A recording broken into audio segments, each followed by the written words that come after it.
vamos a centrarnos fundamentalmente en la fisiopatología.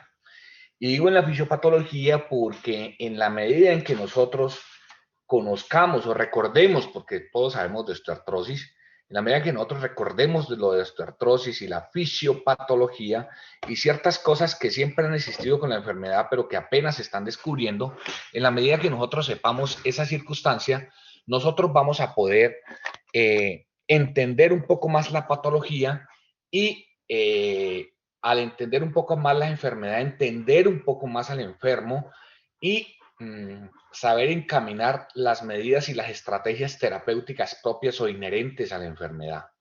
Entonces, eso es lo que quiero que quede claro. Vamos a centrarnos en la fisiopatología, en el síndrome metabólico que se puede dar en el paciente con osteoartrosis, que de pronto uno a veces lo obvia o lo olvida.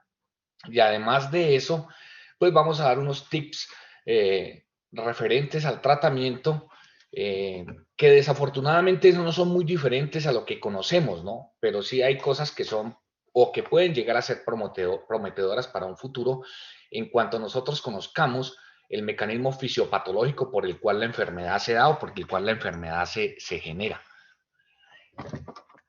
Bueno, quiero mostrarles a ustedes, estas son las referencias bibliográficas que amparan esta presentación.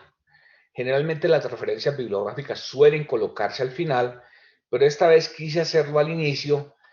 Como quiera que creo que la presentación le queda grabado a Abbott, pues pueden tener acceso a ella.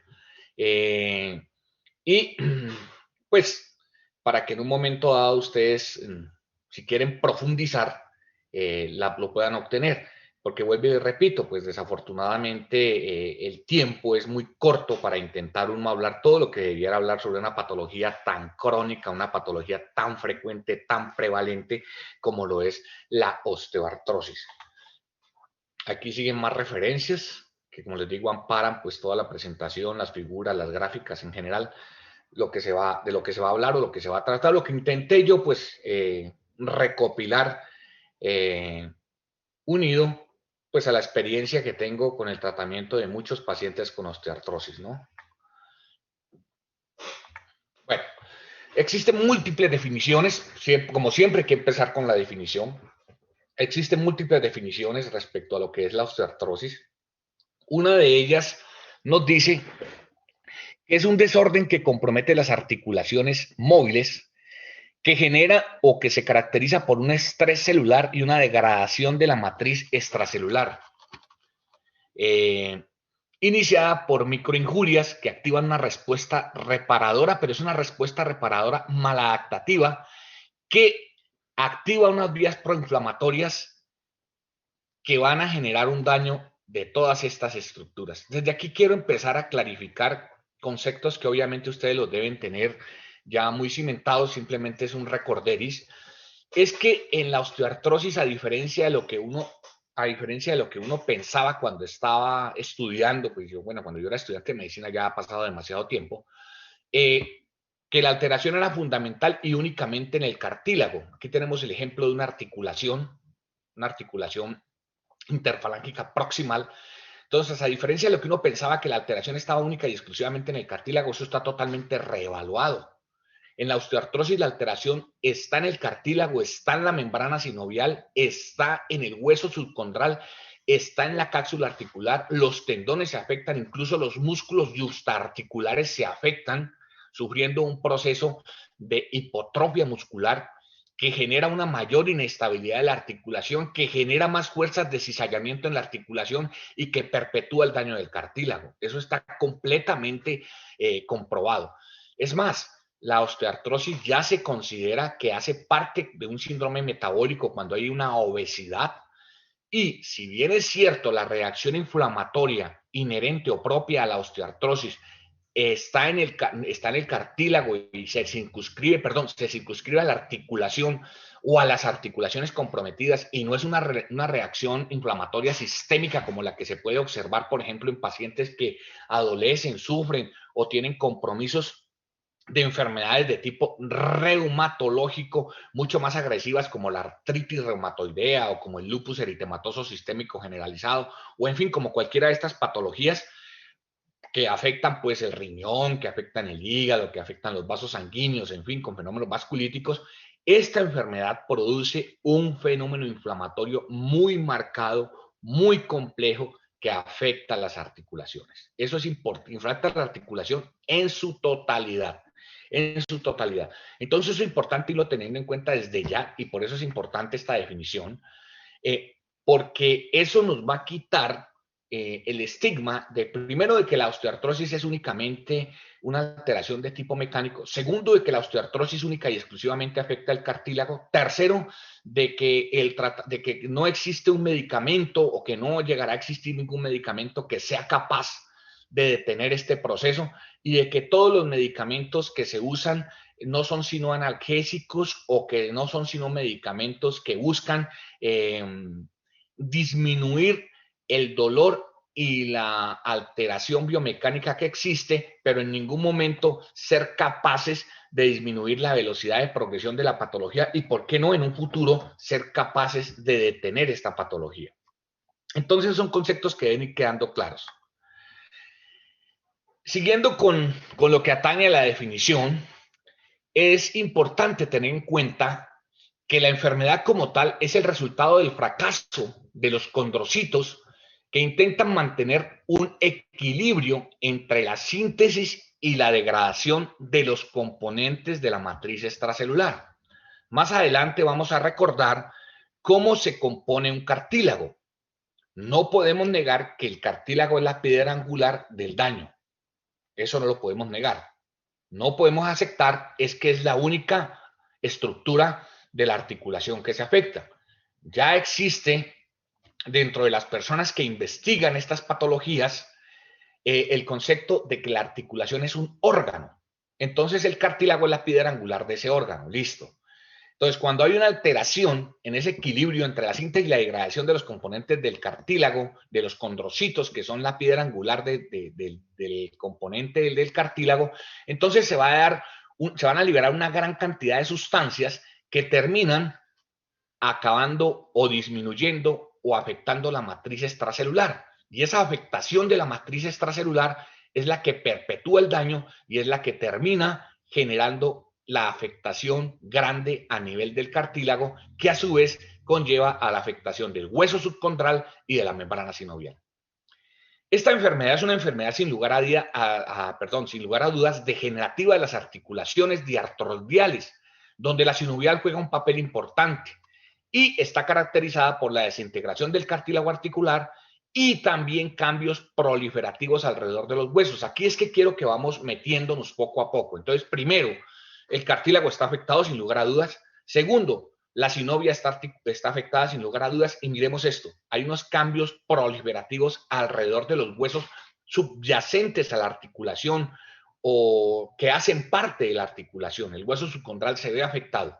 Entonces, ahí vamos a ver cómo algunos tratamientos que están en advenimiento, pues procuran no solamente ir a mejorar el estado de la matriz extracelular del cartílago, sino también tratar la membrana sinovial y disminuir los cambios que se puedan dar en el hueso subcondral. Por ejemplo, de todas las articulaciones que están afectadas, sin lugar a dudas, es la enfermedad más común osteoarticular de la articulación de la rodilla en el 70% de la población. Eso hay que tenerlo en cuenta. Sobre los 60 años de edad puede encontrarse en más de un 90% de la población alteraciones en articulaciones que han sufrido traumatismos que los lleven a una cirugía de reemplazo articular. ¿Qué quiere decir esto? Que ya ha sido tanto el daño que después de los 60 años, una articulación que ha sufrido de osteoartrosis tiene un 90% de riesgo de llegar a un reemplazo. Y eso es importante tenerlo en cuenta por el costo, por todo lo que implica un reemplazo. Es una enfermedad crónica del aparato locomotor sin implicación sistémica, es decir, sí hay una alteración inflamatoria dentro de la articulación, sí hay una alteración de las estructuras de la articulación, pero no hay compromiso de articulaciones, perdón, de órganos extraarticulares. Eso es importante tenerlo en cuenta. Eso también hay que tener en cuenta esto, que dentro del síndrome metabólico se liberan una serie de sustancias que van y afectan al cartílago, y la afectación del cartílago también va a generar una alteración en las otras estructuras de la articulación. Generalmente no se observa alquilosis en la articulación en el curso de la enfermedad. Lo que sí ocurre, pues, cuando estamos hablando nosotros de enfermedades mucho más agresivas como la artritis reumatoidea. Bueno, aquí están los factores de riesgo, donde tenemos que tener en cuenta el género, donde tenemos que tener en cuenta la edad, los factores genéticos, la obesidad, la injuria, las anormalidades mecánicas.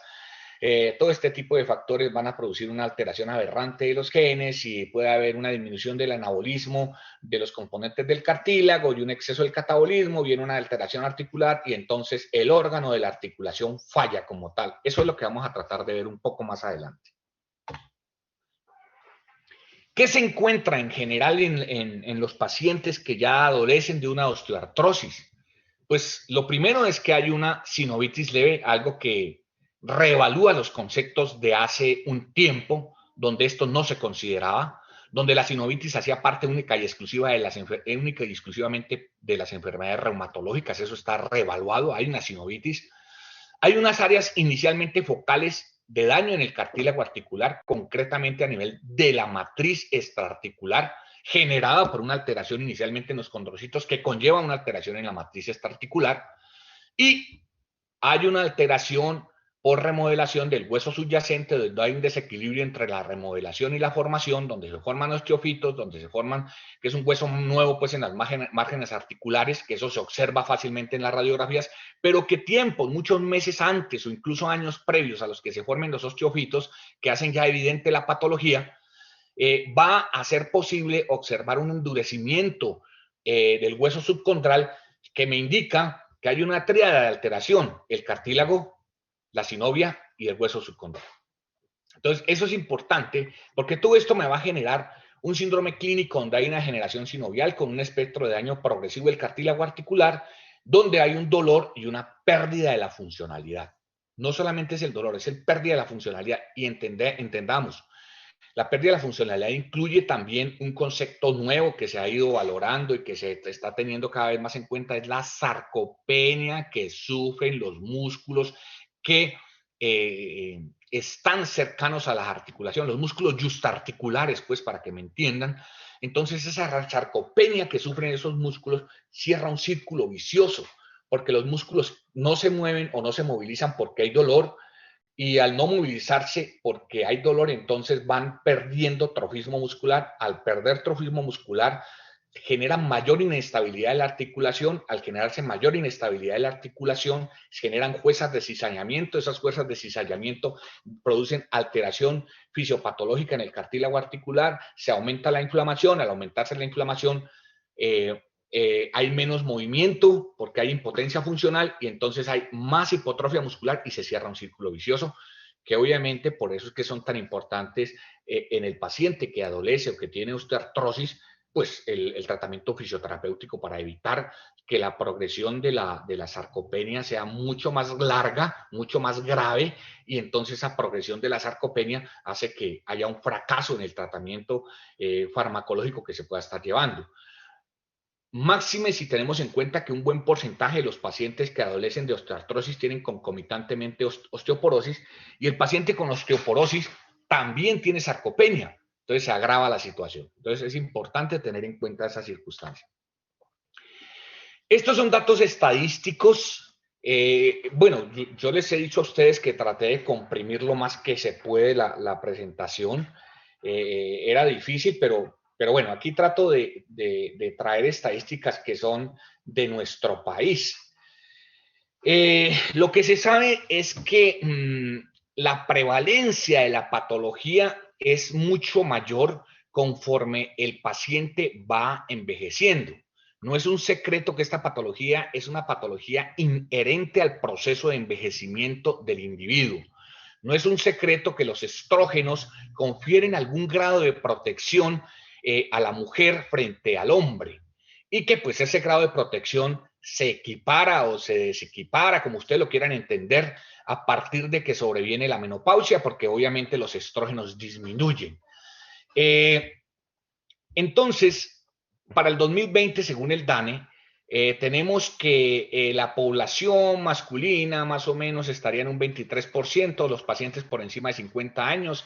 Estos son los criterios que, de acuerdo a la edad, son los pacientes que tienen un riesgo mucho más alto de tener osteoartrosis. Por ejemplo, se dice que los pacientes mayores de 70 años, los diferentes estudios demuestran que casi el 80% de los pacientes mayores de 70 años tienen un riesgo altísimo de tener osteoartrosis en alguna articulación o generalizada.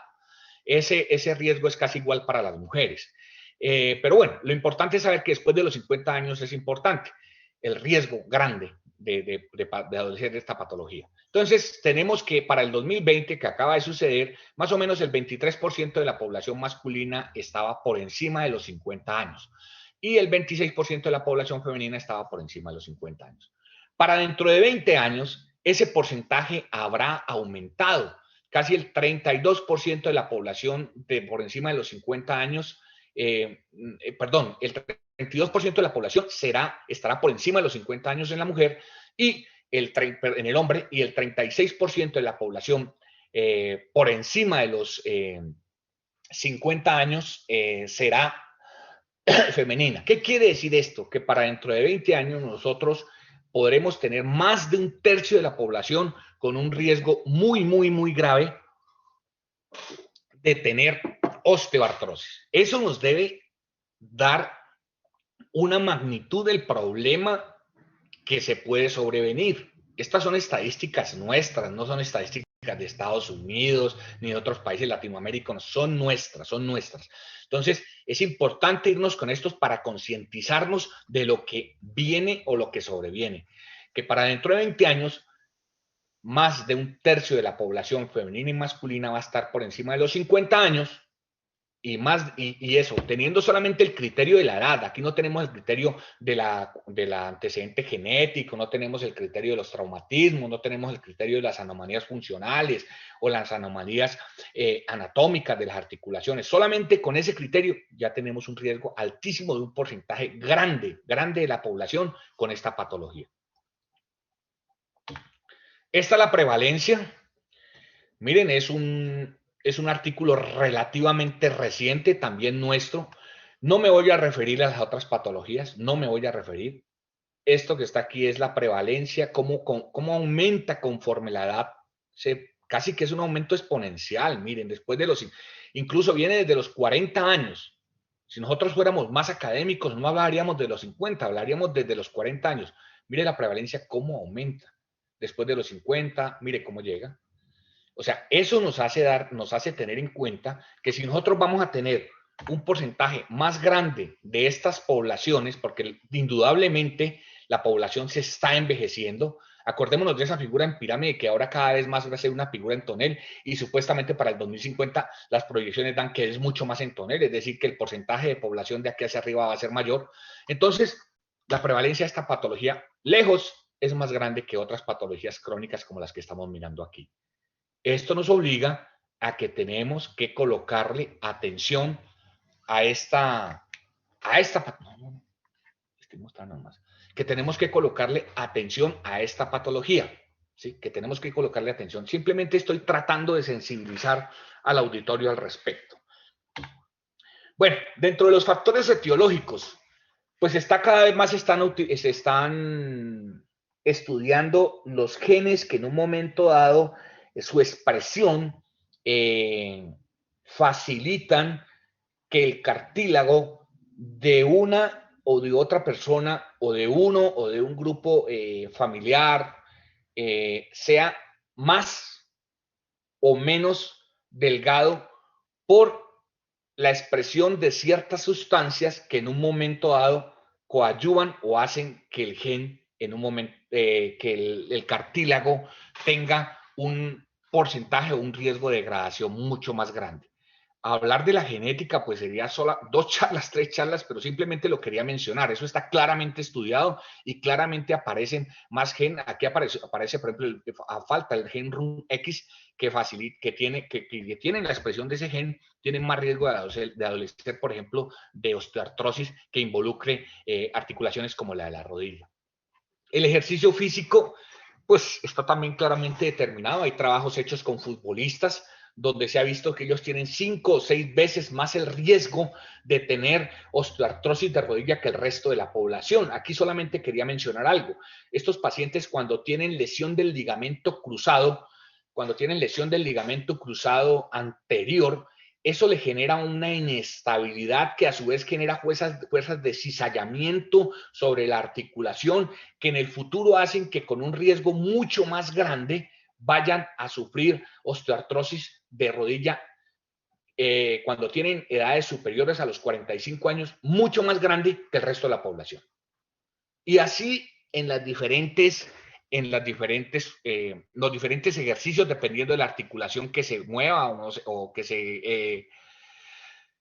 se use más o que se use menos. Obviamente, si el daño es concomitantemente con un menisco, pues el daño, la posibilidad de alteración del hueso subcondral y del daño del cartílago articular es mucho más grande, es muchísimo más grande. Esto es muy claro. La ocupación, pues, en los pacientes que tienen que hacer movimientos reiterativos, movimientos repetitivos, cargas vibracionales o sobrecargas muy altas para un cartílago, terminan dañando la articulación. Todo esto uno lo trata de obtener de la historia clínica. Vienen las alteraciones en la alineación articular.